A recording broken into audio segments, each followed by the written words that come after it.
how has the boxing public and media been towards you since the beginning of your career up to now? Have you seen a change from the fans and the supporters? Because you're a divisive character, aren't you?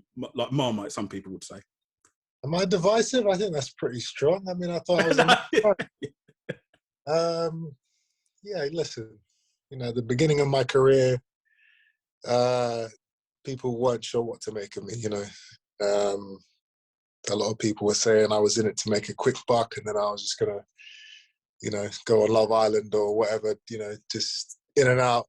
But once people started seeing I was serious, you know, I won a lot of fans over. Obviously, I've still got a lot of doubters, a lot of people that, you know, don't believe in what I'm doing and, you know, for whatever reason, don't like me. But I think over the years, you know, I've proven myself. I've made my own path.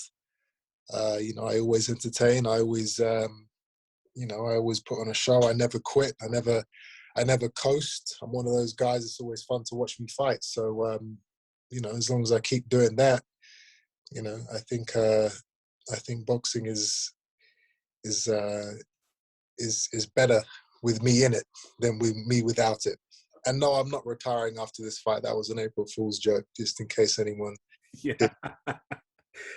Do you put pressure on yourself when you say other fighters go in there against like Triple G and Canelo and act scared, and you like the opposite of them, you're going to take it to them? Because when that fight happens, a lot of people will be expecting, right, we want to see that. Do you understand what I'm saying? Is that a sort of pressure that you're going to have to go forward, or does it depend in? Of course, any making a statement like that, you're putting a lot of pressure on yourself, because if you don't do what you say, you become a laughingstock, you become a joke. I understand that, and that's one thing I've never been is a joke or a laughingstock. People know I'm a very serious guy, so you know, people should take what I say seriously. I don't think I've ever said anything in the ring that I've never gone on to go and do or try to do. So that is the plan. That is the game plan. You know, I'm not scared of these guys. A lot of these guys, they go into these fights and they've already lost. The fight's over before they've even got through the ropes. They go in there to survive. And, you know, if you know anything about me, you know, that is, you know, the last thing that's ever, you know, on my mind. I'm in there to devastate. And that's what fighters like GGG and Alvarez, that's what you have to do to be successful against those guys. You know, they're sharks. They smell the fear, and they will take advantage of it. No one's taking advantage of me. Thank you very much for your time, brother. Thank you. Okay. Thanks, Vinny. If we go to Andy from Boxing Social next, please. Hi, Chris. How you doing? Good. Thank you. Stuff. Quite a simple first one. Why Marcus Morrison? You know, we needed a comeback fight. We needed a warm up. We needed a solid opponent who was going to give me the rounds and get me ready for a big fight in the summer. And he was the name that was put forward, and I accepted immediately. You know, it's a 10-round fight. I've been out of the ring a long time, and I'm looking forward to getting back in there and showing off everything I've been working on over the last year and a half with Roy Jones Jr. Chris, you're a heavy favourite heading into this fight, but with Marcus, what dangers does he possess that you might be wary of, that you might have been studying? Listen, he has 2 hands and 2 gloves, so he's just as dangerous as any other person that gets in a ring. If you underestimate a man, you come unstuck. That's happened. It's happened a lot. You've been having a lot of upsets lately, actually. So you know, he's a solid guy from what I can see. He's strong, and I've trained very hard for this fight. It's a very important fight for me. I have to win this fight. If I put on a flat performance, or if I don't win, that would be devastating. So this is just as big as a world title fight for me, in my opinion. Chris, just final one from me. With regards to what's next, you mentioned a big fight in the summer. Looking at the likes of the Andrades, Golovkins, Charlos, I mean, obviously, up at super middleweight, you got Canelo, maybe Billy Joe rematch. Who would you like to face next if you could choose? Golovkin is the end goal for this year, 100%. I've wanted to fight that man for a long time, and now we're in a position to where, as long as I do what I'm supposed to do, we can make that fight this year. But yeah, there's a lot of great fights to be made in the middleweight division. Charlo's a big fight. You know, Royal to Murata, he is the full WBA champion at the moment, so I'm number one contender to fight him. Anybody with a belt, man. Anybody with a belt, anybody with a name. You know, I need to be active. These are my prime years, so I want to fight the best. I want to fight the biggest. And this year is where we start that journey. Perfect. Thank you, Chris. Okay. Thanks, Andy. If we go to Joe from Seconds Out for your 2 questions. Hi, Chris. How are you? Good. Thank you. Good. So, as you've just mentioned, you've been very vocal in the past few years about calling out the best in the world, GGG, Canelo, and the other people who Andy's just mentioned. Although you've made a name for yourself respectively, do you think having your father's name will help you land those fights over in America? No. Why is that? Do you not think, you know, having that sort of the memories of your father and then people thinking maybe you're sort of just bring them back to the old times, do you not think that helps you sell the fight? No. Respectively? Okay, fair enough. And memories, nostalgia, names, that doesn't mean shit when you got a guy in there who's trying to take your head off. If you can't fight, you can't fight. And going into those huge fights, as you just mentioned, GGG is the current goal for you. How would you think your styles match up, and why actually is he the goal for the end of the year? He is, Triple G is the number one middleweight in the world in terms of, you know, viewing figures, in terms of public. You know, he's the biggest name, and I know I can beat him. I want to be the biggest name in the middleweight division. I want to be the top dog. To be the top dog, you got to beat the top dog. So that fight has to be made. You know, it slipped through my fingers a couple of years back, and I've always regretted that. So, you know, we have to make it right. All right, thank you. Cheers. Okay, thanks, Joe. If we go to Jonathan Nagel from Pro Boxing Fans, please. Hey, Chris, how you doing? Good, thank you. Genuinely interested to understand sort of the dynamic between you and Roy Jones Jr. What would you say, you know, is the one thing, the biggest thing you've learnt from having him around? And does he ever get in the ring? I mean, he's still active a bit in exhibitions. Yeah, listen, Roy's more than active. He's in the gym every day. It's unbelievable.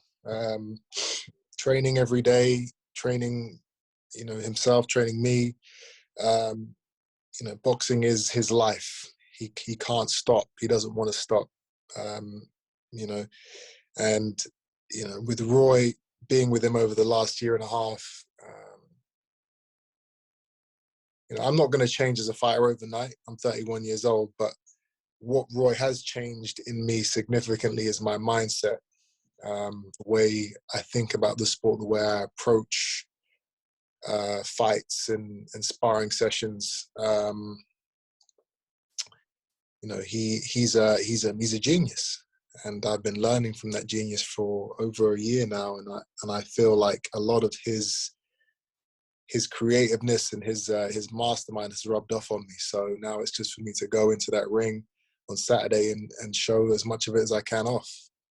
And just lastly, you mentioned at the start, maybe you said from your own admission, people may not have taken you seriously at the start, and there was a lot of pressure on you with your dad's career. Campbell Hatton's also on the bill. What advice would you give to him starting off his career? You know, I've been there and I've done it. I've walked the path, the exact path that he is now having to walk. It's a tough one. You know, if you don't want it with all your heart, if you don't desperately want to become, you know, a great fighter, then it's ruthless. It's a tough path that he's going to walk down. So, you know, I hope he wants it as much as I wanted it, because that's what you need. You need that ambition and that grit and that determination to make it, because, you know, you're going to get compared to your world champion father from your first fight, from your debut fight, which is, you know, it's not fair. and it's, you know, it's not right. But that's boxing for you. You know, you're in the sport, you're your father's son. There's always going to be comparisons. The best thing I can say is just be happy within yourself. You know, forget what everybody else says. The critics, the fans, the haters. Don't let anybody gas you up. Don't let anybody put you down. Just be happy in yourself. Do what you do to make yourself the best fighter you can be, and don't try and be anything you're not, because you know, you'll get found out. Boxing is a very harsh. It's a very harsh world. It's a very harsh sport. You have to be truthful to yourself. Appreciate that, Chris. All the best for Saturday night. Okay, appreciate it.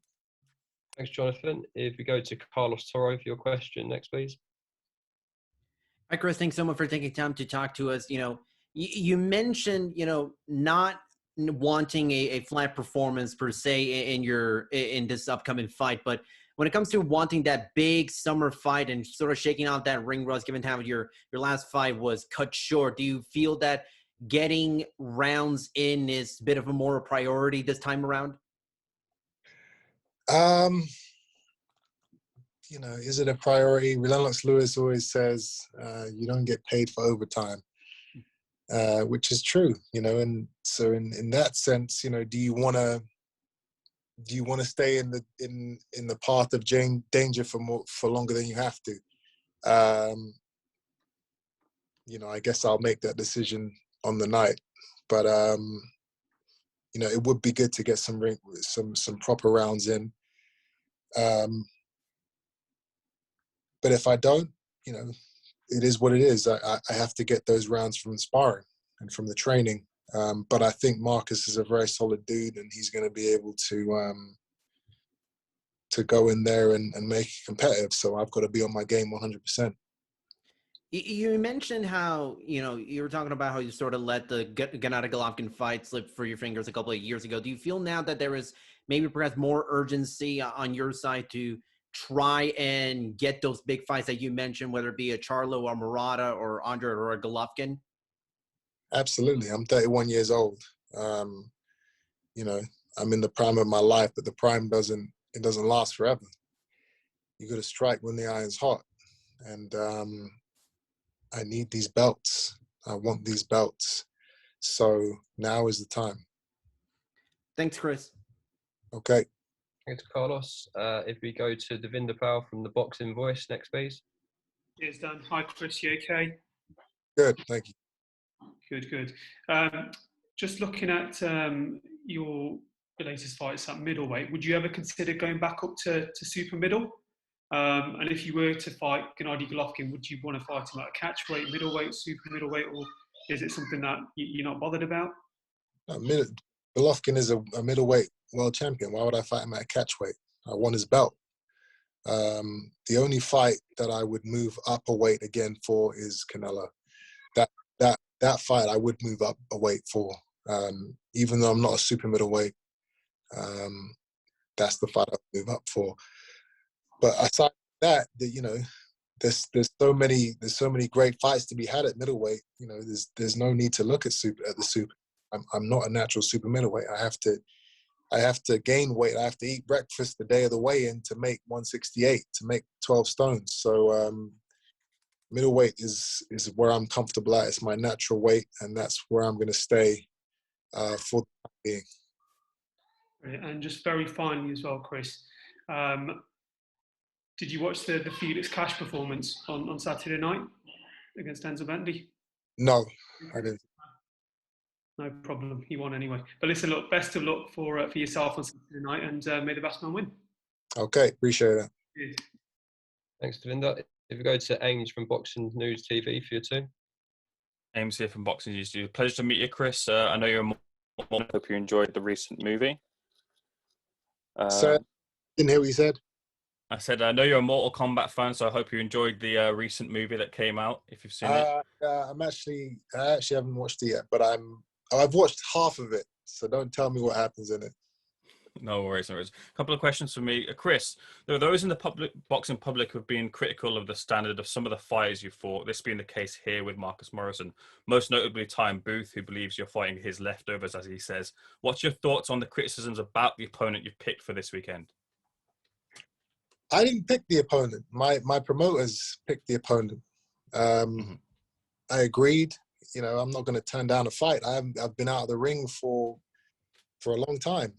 You know, anyone who's not happy with it, there's a big red button at the top of your remote, so you can put your finger on it, and it makes the screen go dark.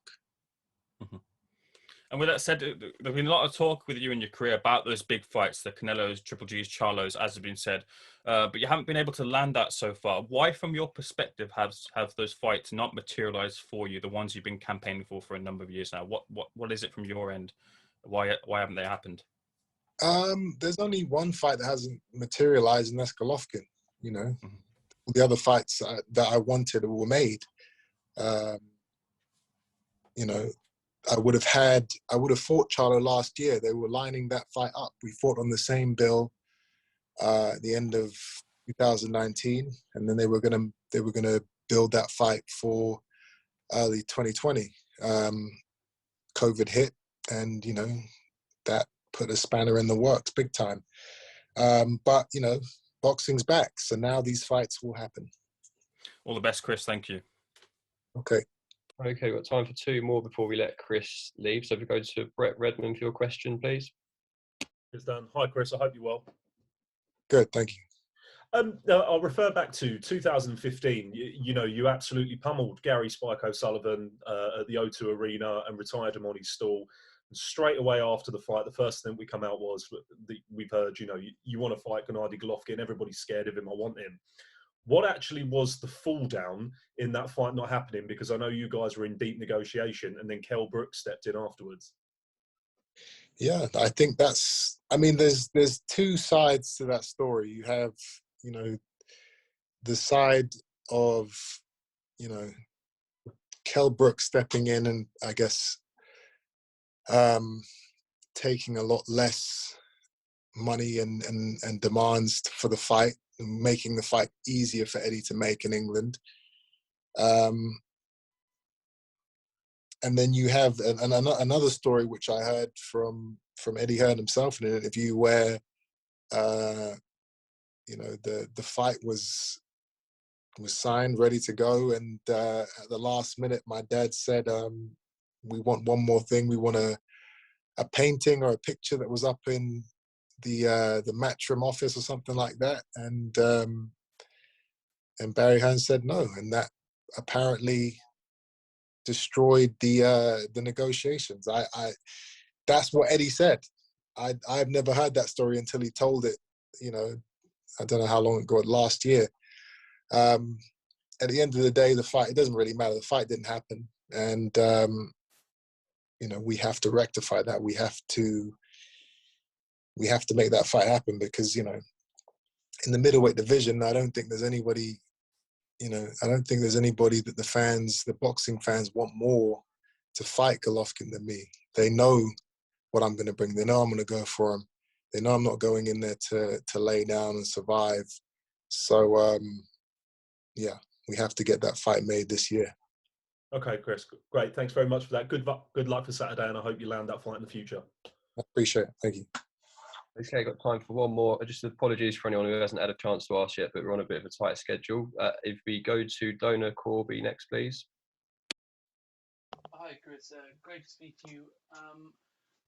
Apologies if I'm repeating something here. I joined in a little bit late, but what is the relationship, the dynamic like when it comes to training between your dad and your new coach, Roy Jones? You know, my father wasn't around for the year and a half that I was with Roy, so there wasn't a dynamic there. You know, it's just me and Roy. You know, my father's happy that I found a coach that I vibe with, and that, you know, we gel and we understand each other, and you know, he's behind it 100%. And you talk about wanting the Triple G fight and that being the ultimate goal for you. Do you believe? I read somewhere that you said that the 2021 is the year to do that. Do you believe that that's a fight that could possibly take place with fans here in the UK? I mean, that's the dream, that's the goal, especially for British boxing fans to have that fight over here. Whether that can be done, that's down to the promotion. Obviously he fights a lot in the States, but I would most definitely be campaigning to get that fight here in England for the British fans.